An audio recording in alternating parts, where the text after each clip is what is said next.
What up mga pips? It's your boy Owen, isang photographer at isang small content creator na gustong pumayat. Yun nga, meron na tayo sariling treadmill sa bahay. Pero paano tayo papayat kung tayo yung nagluluto sa bahay? Ang ganda ng kusina namin, no? Nemic inspired, kulay green yung tao. Niluluto ko dyan sinigang, kaya tamang tanggal na ako ng libag ng baboy dyan habang pinakukuluan. Siyempre pag natanggal na yun, ilalagay ko na yung mga kailangan dyan. Siyempre, habang kumukulo yung sinigang na nilchikoy bad boy, naghiwa na tayo ng mga gulay gaya ng labag genggeng, lady's finger. Tapos siyempre yung paborito ng mga Chinese, sitaw kway lang. Siyempre hindi mawawala sa sinigang yung kangkang.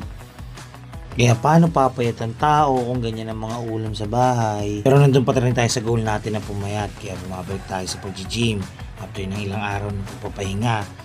Na syempre, ngayon lang tayo bumawi sa pag-gym, kaya hanggang sa magsara yung gym, nandun tayo. So, salamat sa panonood.